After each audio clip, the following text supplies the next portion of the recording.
Hey guys, this was a requested video to make a grocery list. So I'm going to be just sharing the making of my grocery list with you guys and chewing some gum. So I hope you find this relaxing as I make my grocery list with you. I'm gonna go ahead and put in another piece of gum.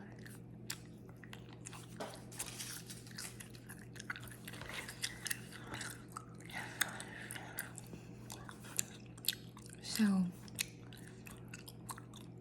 the first thing I'm gonna start with is what I need to get for hummus, because as you guys know, I like to make hummus every week. For both, well, actually for all three of us, for my husband, myself, and my child. We all love it.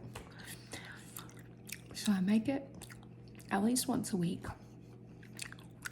And I need to make sure I have everything. So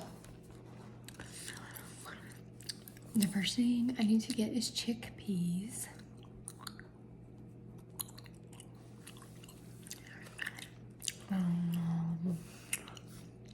So I need some chickpeas. I need tahini paste.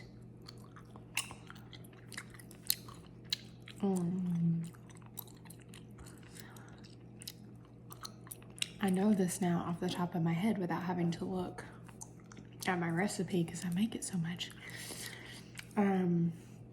Garlic. I usually use about 3 cloves of garlic in each hummus recipe. So I'm just getting like a little bundle of garlic should do the trick. I need lemon juice. I have shared with y'all before, sometimes I use real lemons.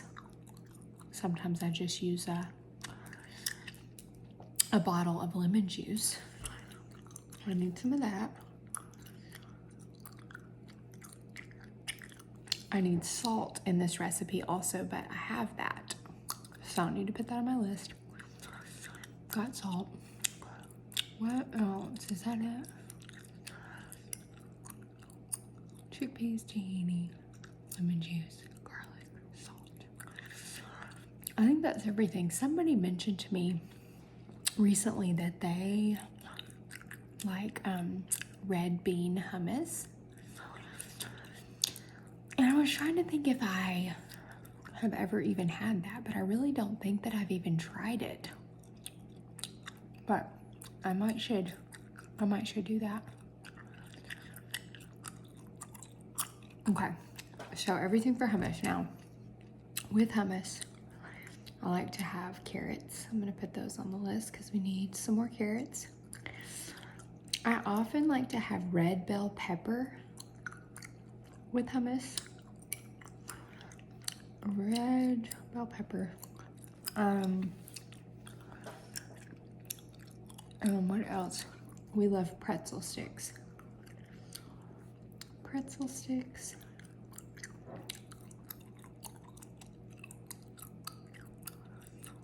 Okay, now I'm going to put things on my list for the next meal that I'm planning to make. I'm going to do cashew chicken. I love making Asian meals. That's one of our favorite types of food in this house. So what I need for that is chicken. Sorry about my fridge. Chicken, and actually my friend told me yesterday that Sam's has really good price on chicken right now. We've talked about this, but all of the prices of everything have seemed to just skyrocket. So even at Sam's, I feel like the prices of meat are like so insane, but she said they had gone back down a little bit. So I need to get some chicken there. So for that recipe, chicken, I use carrots, but I use carrot thins in this recipe.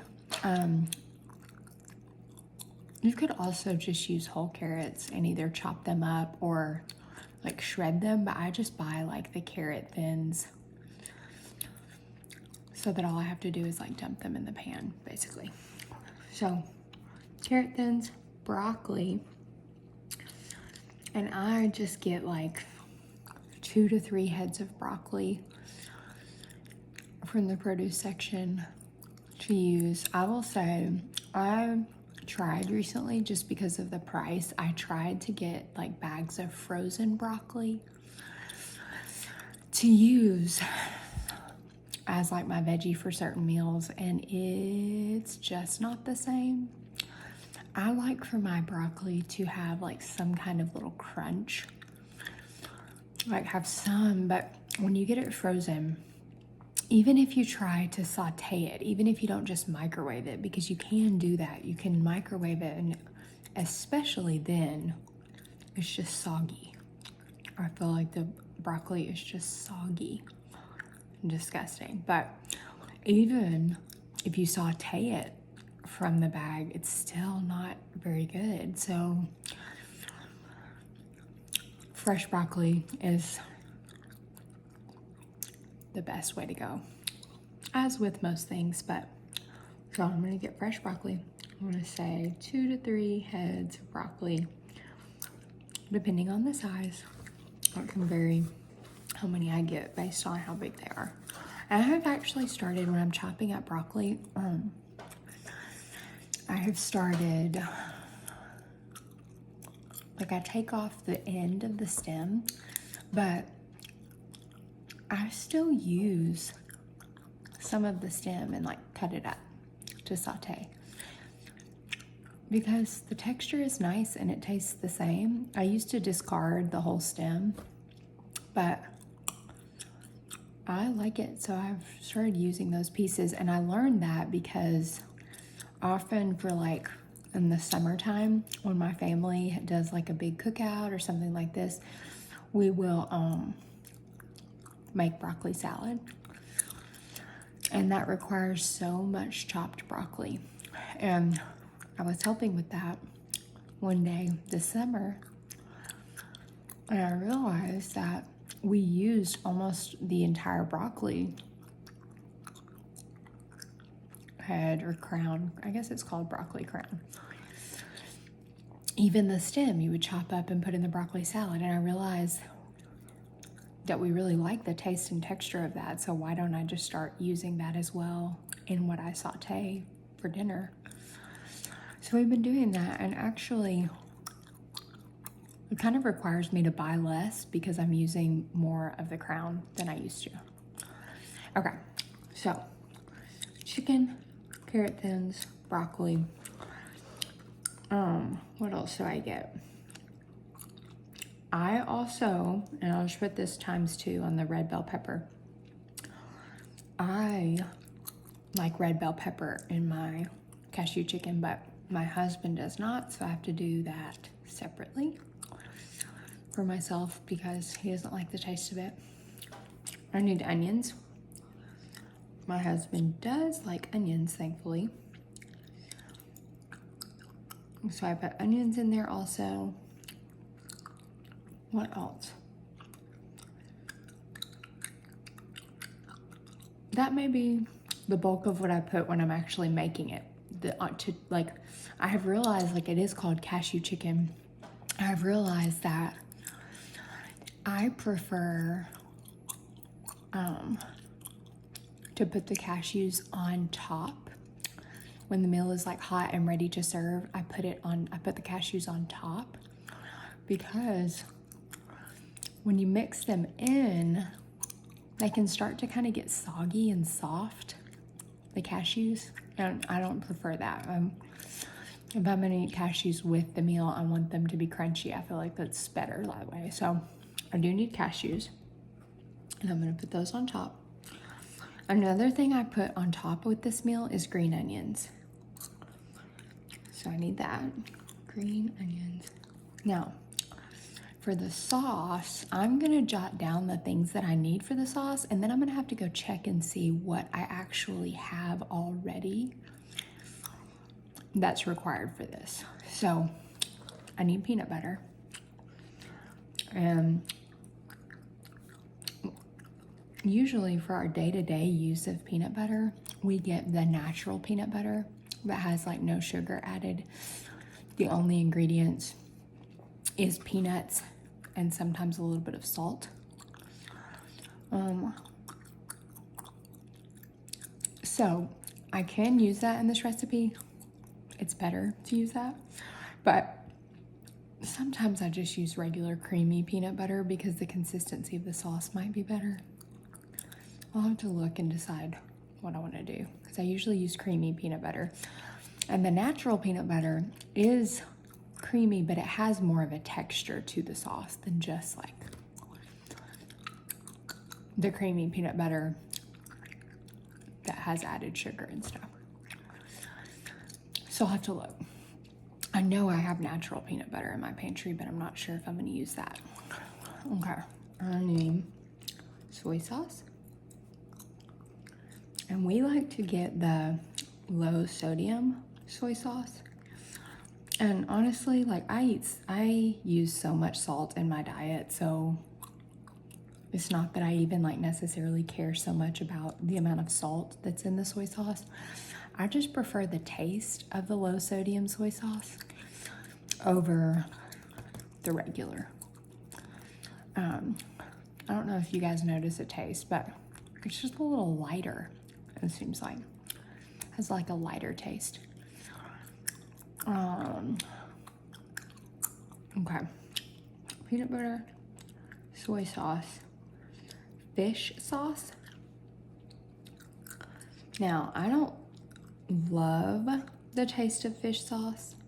I usually use less fish sauce than what it calls for, just because mixed with everything else, it can be good, but I don't like for there to be an overpowering fish sauce taste. So I always use less than what the recipe calls for. This also, for this sauce, calls for brown sugar. I use less than what the recipe calls for because I don't like it to be super sweet, but I think this just cuts the edge maybe off of it. Another sweetener that you add to this sauce is honey. I think I also use less honey. You need water in this sauce also, but don't need to write that down. I think that's everything for the sauce. Then what we do is we put this over rice. And I prefer jasmine rice. It's better to me than just like the long grain or whatever, like just your run-of-the-mill rice is called. I like jasmine rice. It's a little bit more expensive, but we love rice, so it's worth it. Okay, so I'm gonna do that. Now I'm gonna try to write down what I need for the breakfast bars that I've been making for my husband and my son. They're called like chocolate chip banana bars. Chocolate chip banana bars. Now, I'm gonna use peanut butter for this as well. So I'm just gonna make myself a note up here beside the peanut butter and just put ×2, even though I probably am not gonna need 2 things of peanut butter, just to remind myself to get enough to cover both of these recipes because both of them call for quite a bit of peanut butter. Okay, so we need peanut butter, we need bananas. And if you've ever made recipes with bananas before, I've never seen a recipe that called for bananas that told you to use bananas that weren't quite ripe. Always, in any recipe, it always calls for ripe bananas. And sometimes that's hard to find. Like, not always does the store that I go to have bananas that are super ripe. So I try to plan ahead with this and keep bananas in my house that are ripe. Like, and if they start to get too ripe, I just throw them in the freezer and I can just pull them out when I need them for one of these recipes. So bananas, I'm just gonna put in parentheses, ripe bananas. I have 2 ripe bananas in my house right now. I think this recipe calls for at least 3 bananas. Okay, bananas. I already wrote peanut butter. Chocolate chips, and with this, I use mini chocolate chips. Little tiny ones. Now, if I'm making this recipe just for my son, I supplement raisins for the chocolate chips. But if I'm making them for my husband mostly, I use chocolate chips because he prefers that. What else do I need? I need like self-rising flour. I mean, not self-rising, all-purpose flour, which I think I have, but this is one of those things where I'm gonna make my list and then go check. I know I have this, but I'll write it anyway. Baking soda. Usually, if you ever use all-purpose flour instead of self-rising, you're gonna either have to use baking soda or baking powder, as well as salt to help it rise. So I need that. Have salt. Cinnamon. I love cinnamon. This is one thing that I always put more of than the recipe calls for. Usually with sweetener, I put less, but cinnamon, I love the taste of cinnamon, and a lot of times if you just put what it calls for, it's just like a slight taste, and I like for there to be a good cinnamon taste, so I usually use more. Vanilla. That's another thing I usually don't measure. I usually just kind of pour a little generous little pour into the recipe. Vanilla. Eggs. I do need to get some more eggs. My son and I both had eggs for breakfast this morning, and I realized that I'm running low, so I need to get some more eggs. So this is gonna cover breakfast for the week. We'll definitely have leftovers with the cashew chicken. And then the hummus is gonna be part of our lunch for the week. So this takes care of a lot of things for a lot of people. Something else I always try to have on hand are cuties, like the little mandarin oranges. My son loves those. And he usually has at least one. He usually has one a day. Generally, either for lunch or when he wakes up from his nap, he will have a cutie. He loves them. All right, so I'm gonna wrap it up for now. Here's my grocery list. Gonna get this ready to go to the store very soon. Thank you for watching. I hope you have a wonderful day.